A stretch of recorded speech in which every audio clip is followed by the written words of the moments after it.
How's it going? We are just getting set up, and we're gonna do some more Redshift C4D stuff for you guys. Specifically talking about the Substance plugin, because today I learned something from a coworker, Matt Peterson, shout out, and he showed me how cool Substance Source was and Substance Designer. So I'm going to show you how to use the Substance plugin with that. So it should be really cool. Let's make sure we're all set up, good to go.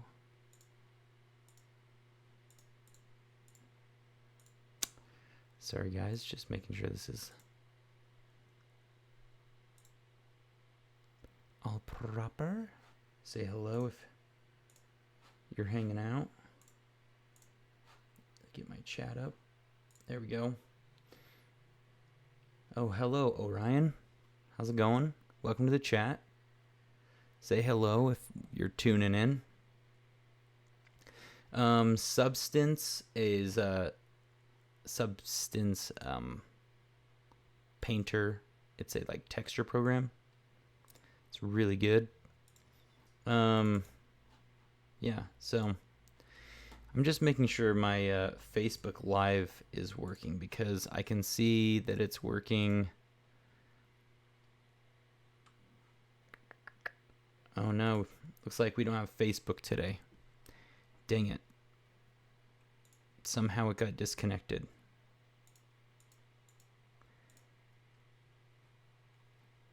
I'm going to see if I can fix this really quick, and we'll be moving forward. Sorry guys, thought this thing was good to go, but apparently not.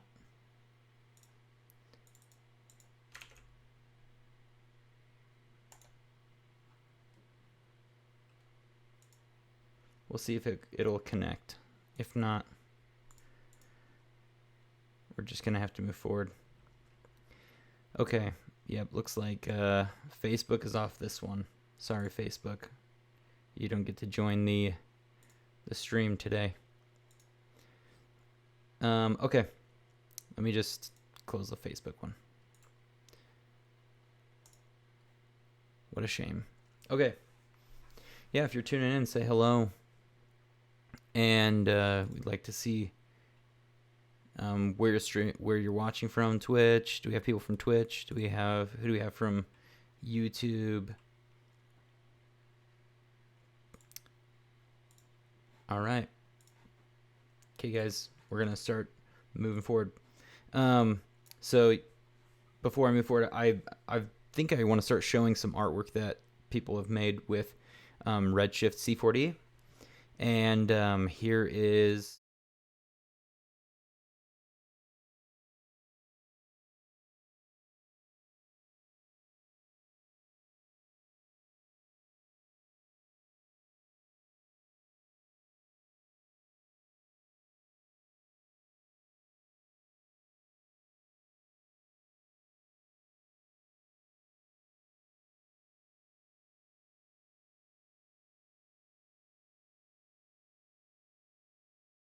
let's get on with this. Let me move OBS out of the way. So, Substance. Let me see if I can pull up the. Here we go. Here is Substance. Substance Source basically is people that use Substance Designer, the plugin for like texturing.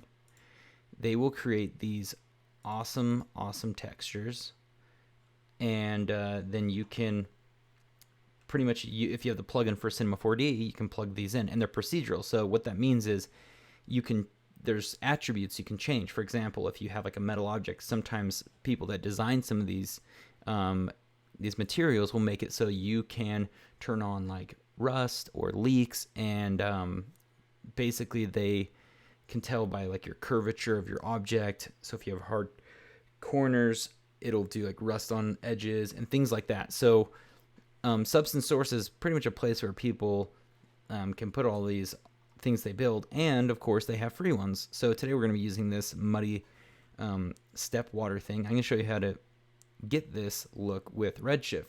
Now it's pretty easy if you're just using the basic render out of Cinema 4D. It's super easy to set up, but we're going to be, today I learned how to set it up for Redshift. And I was looking online and I noticed no one was really addressing this. There's people that were showing how to do from Substance Painter, which is where you paint on the object in Substance Painter and then export the materials. They're already baked and you put it on. This is a procedural like texture, so you'll be able to change it, little things after the fact. So let's jump into it. So here is a plane. I just threw a sky in and a light. And to set this up, what we need to do is first we need to use the Substance engine. You can go download this for free off the Substance website for Cinema 4D. And then we're going to load the Substance, and basically you'll download a file for this. So let's go find that in the assets, Substance, and here we go. It'll have this .sbsar. So you hit open, and I'm not going to relocate it. And you'll see it'll bring up this this asset management, and you can see here's all the materials inside of it. And to the right, we can see everything that's inside and things you can change. And we're going to be going through some of that. So it looks like there's a water amount and all these things. And the cool thing is you can change all of that within. So like it'll look like where there's lower parts, it'll add water. And I'll show you. It's really, really cool. So this will speed up your workflow tenfold, which is so nice. All right, so let me make sure. Yep, so logged in, so good. And so here's what we're going to do. We are going to have a Redshift material, obviously, and we'll put that on our plane. Oops. And then what we're going to do, actually, I'm going to show you a faster way. We're going to go the faster way, because I learned this the hard way. If you go into Materials and then you go C4D Shader, then let's open up our node graph editor and show you what's happening.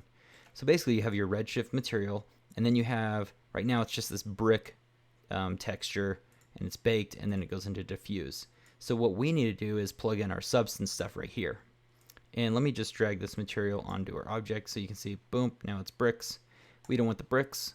We want to use a Substance material. Hello, SR. How are you? I'm doing good. How are you? Welcome to the stream. Ask questions or talk or whatever. We're just doing some Substance goodness in Redshift. This is definitely something I couldn't find an answer online, so I'm trying to answer the questions that I had. So, okay. Anyway, so what we're going to do is click on this little shader right here. With Substance C4D plugin work with any texture maps. Yes. I mean, these Substance textures are built out of Designer, and so they're very specific Substance, and they have all these textures within them, and we're going to plug them in. So we're going to go right here to click on this C4D brick shader, and we're going to change all that. Go down to Substance Shader, and then once you click on Substance Shader, it's going to ask for the asset. And here's our asset. We're going to drop that in. So now what's happening is this. If we click on this, we need to choose which part of the material we're going to use. So we need the diffuse for the color. If we look in the assets, we'll see, oh, there's diffuse, base color. We're going to just use the diffuse one. And also, we need to turn this texture up. Right now, it's at 2K. So, oh, hey, Ben Watts, what's up, dude? And so, yeah, we're gonna put this up to 2K. If I changed, I should have done this before, but we're just going to work with 2K textures. I could have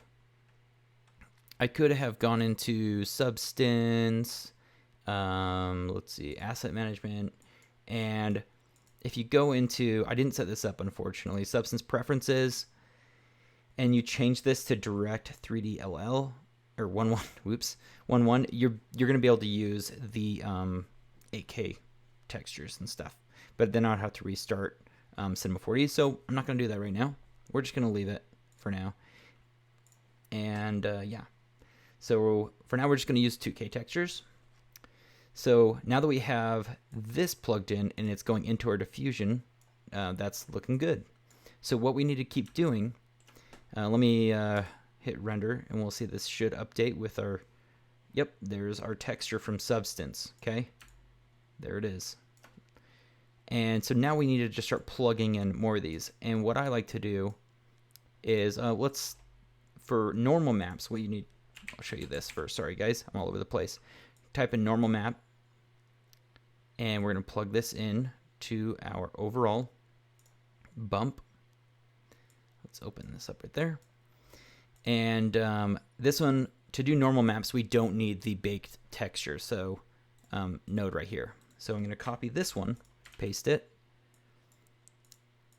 and we're going to plug, oh, before we do, come on now, there we go. We need to tell Substance that we want the normal map from this. So once you click on this and you open it up, we're going to say, hey, we need normal. So now we have our normal map, and you're just going to take this and point it to texture. Now I'm going to hit render. Boom. So we now have these 2K textures of these footprints. We have the normal map all set up. Next thing we're going to do is, how do you change standard material to Redshift? Redshift has its own materials. So if you're looking for the Redshift materials, you can go into your Redshift tab and you go to materials and you go material. So that's how you get to materials. I basically just use a little preset, the C4D Redshift preset, and then I'm just kind of rechaining everything. So now let's go back. Let's pause this render. Let's go back in here. And to get some access to the other parts of this, what we need to do is we can see, okay, we did the normal, we did diffuse. Looks like there's a glossiness, there's a roughness. I want to use the roughness. So let's just copy this and make sure you copy the baked texture as well. And I'll show you why. I believe I can't just go in here. It won't let me pick whip it straight from this texture in. It won't me choose what I want to use. So you have to go from the baked texture in, and it'll turn green and say, yes, it'll work. And then reflection, roughness. So now we have some roughness on our reflections. Let's hit render. There we go. We have our roughness all set up. We can see how that's working. It's looking good. And we still don't have any displacement, so there's also a height. But to do height maps, what we need to do is we need to add a Redshift tag, object, go into your geometry, override, enable, I'm turning off the smooth subdivision, turning up this, and so our displacement's on. And then again, what we need to do is plug this in. So let's type in, we need a displacement node, and take this displacement, and we're going to plug the displacement into there. Copy this Substance material over, and same thing we've been doing. Go back over, go to basic, go to height. The height is, we can use this for our displacement. Oh, and I forgot to take out the baked texture. So whoops, copy that over, plug this. Oop, come on now, plug that in. Go into here, texture map. Now, let's see if this will work. We may have to update this thing and give it a bigger displacement. So for this, I'm gonna turn it up there. And if I said maximum displacement is 50, you're gonna start seeing, where is it? Displacement zone 10. There we go. So now, if I move around this, you can see we have the displacement working really well with these footprints in the ground. And again, we're just working with a normal plane. So let me, I'm going to move my sun a little bit aside so you guys can see this a little bit more contrasty, because that always looks cooler. So it's really, really helpful. Now, so why do we care about using these? Because I think that's also, you need to know the practical part of this. And let me just bring this up a bit bigger so you guys can see. So why are substance materials so awesome? Well, they're procedural. And what that means is we can change things within this, a lot of parameters if we want, without having to repaint something. So normally you'd have to go through and you'd have to bake this out and repaint. These are nice because you make little changes on the fly. And let me show you what that means. So let me save this really quickly. Let's go back into our material. And here's the cool thing. If I click on any of these buttons right here with the assets inside of them. So if I change any of the normal map stuff in here to the all in this section, if I change any of this, it's going to change it on all of those. So for example, we can see, okay, let's do the water amount. Maybe we just think that's too much water in the footprints. If I turn that down, what it's going to do is turn the water down in all the places, turn it up to 0.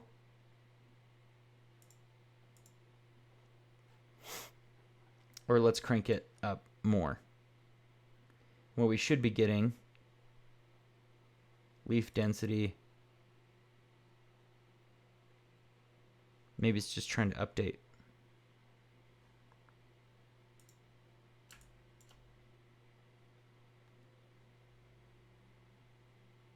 Oh, I think it didn't get a chance to. Oh, there we go. Sorry, guys, I was being impatient. So look at that. I cranked up the leaf density, and I turned up our water amount. So I didn't have to paint anything. All I had to do was change this slider, and it's because someone had created this awesome procedural material so that I could have these sliders in here. Let's try something else. So let's pause this, and I guess you have to wait a little bit. And I'm going to turn the water amount back down to close to what it was. And it looks like you got to wait a little bit because it needs to process this. And we'll hit render, see if it updated with the water amount. Processing textures down here. There we go. So now the water went back down. How cool is that? And let's just say, I don't know. We have these other things. Footprint density. Maybe there's just too many footprints. Too messy. Let's turn that way down. Oops, not that far. Let's do that. So right now we have a lot of footprints. And if I hit render now, we should have less because they set it up. Boom. So now you can see there's only like a couple footprints around, and the rest of it's just kind of mud. Water dirt density, you have roughness, pebble density, twig density. So they put all of these different layers of textures in here. And with these sliders, you can just dial them back or add more. These are time savers. And these are things that if I was to create this or paint this myself in Photoshop, this would take a long time to do. I'm not saying it's impossible, but it just would take a long time to do. And sometimes when you're working in production, you just need to get things done quickly. And the nice thing about these procedural textures is we can change them on the fly. So I think that's really, really cool. Yeah, so someone said you can drag the shader directly into the graph. So like I tried doing this. So this was my issue. I tried doing it. We'll see if it works, because last time I did this, it didn't work. I dragged this in directly, and I had some major issues. So this is what happened when I dragged this shader directly onto my material. And it's just kind of messy because it's using C4Ds and it's guessing, and it doesn't understand it as well. So that's why I rebuild it in here. Hey, Alex, I guess on YouTube. Yeah, I'm just wondering what you mean by dragging this substance shader, the SBR, directly into the shader graph. Maybe we could do that. I've actually never done that. Maybe that's a faster way. Let's give it a shot. The question I guess I have, Alex, is do you still have control over all of these things? If you do, that's really sick. Okay.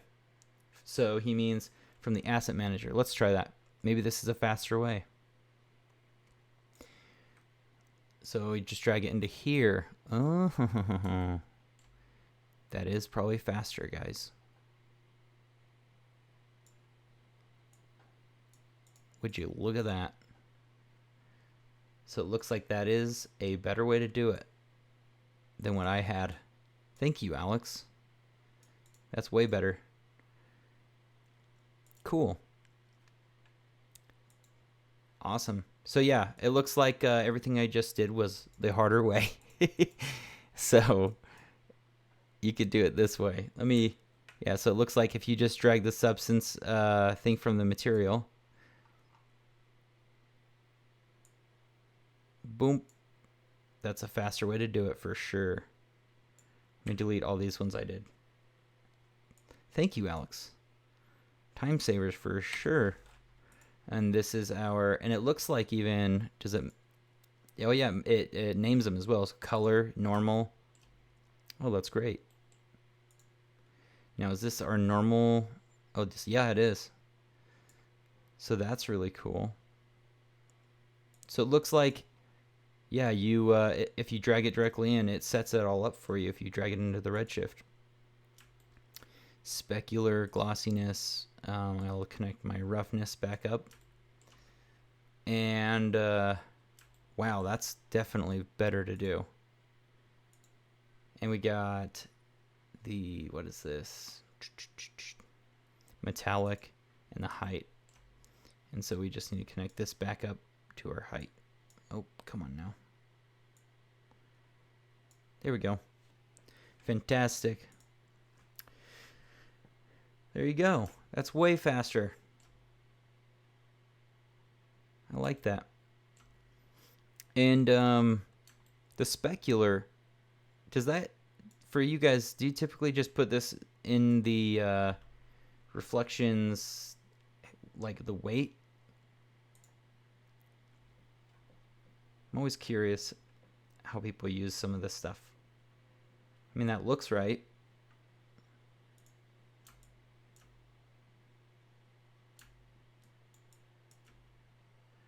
Cool. So that's a way better way to do this, is just drag that in, and it looks like you can just connect it up. I am curious about the water mount. If I turn that up, let's let this reload. Come on, read those textures. Looks like it's just rendering. And I want it to process the texture again. May just take some time to, oh, there it goes. Now it's processing textures because I updated it.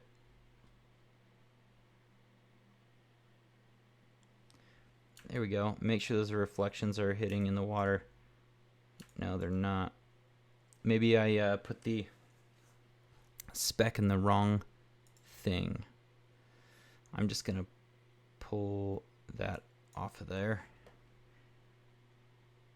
Oh, but now it's too reflective.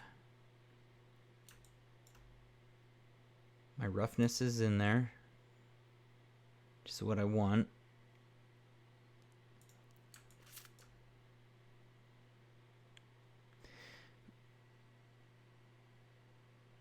The cool thing is, this is what Alex is saying, you can mix substance like shaders or whatever. So it looks like if I had another substance shader, like besides the mud, I could plug that in and you can mix these all up, which is so cool.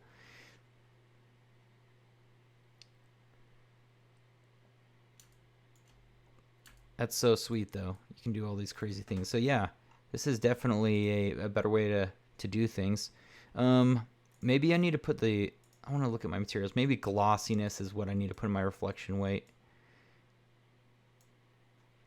Sometimes you just got to figure out where's the best place to put these things. Oh, that looks better. Okay, so glossiness looks way better because we still have reflections in our water, but we kind of dialed back that mud on top because it was looking a little too shiny. So how cool is that? So this is just a 2K texture. And let's just throw a sphere in here because, you know,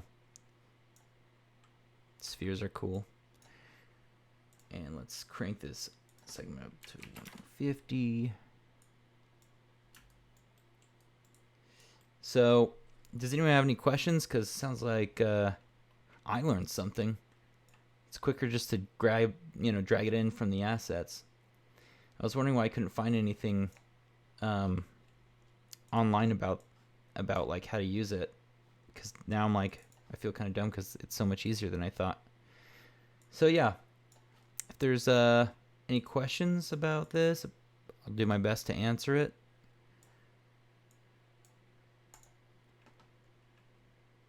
Just kind of wanted to throw in a little texture on there.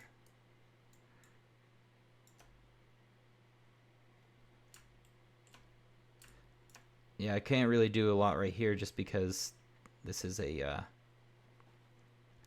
kind of a basic HDR, so we have black and stuff, but looks pretty good. I guess my question is, if anyone has an answer, is tiling this stuff.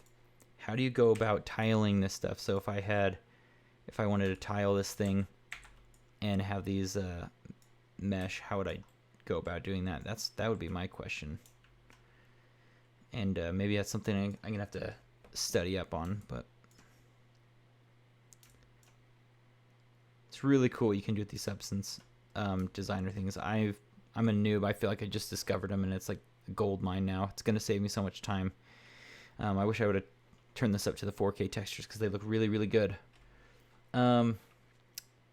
Yeah, so that's pretty much all I wanted to show you guys. Something really simple that I got really excited about is using these. And thanks again, Alex, for showing us a fast way to do it, a really fast way to do it. And if you guys have any questions on other things, I would love to hear them. You can leave them in the comments, and I'll do my best to answer all of them. Just a progress thing, we're still working on the crash course. It's mostly going to be After Effects and Octane, because that's how I started beginning the tutorial, so that's how I have to finish it. Now if I did a new course, maybe I'll do a course after that, and it'll be Redshift Nuke, because that's kind of where I've migrated now. Yeah, so thanks again, guys, for hanging out. If you like this t-shirt, you can go get them. Go to vfxcentral.net. We have a bunch of t-shirts now, and a bunch of cool not plugins, but stock footage and other things you can use, and more tutorials coming out soon. I'm going to try to do this more regularly. And thanks again, everyone, for tuning in. We'll see you later.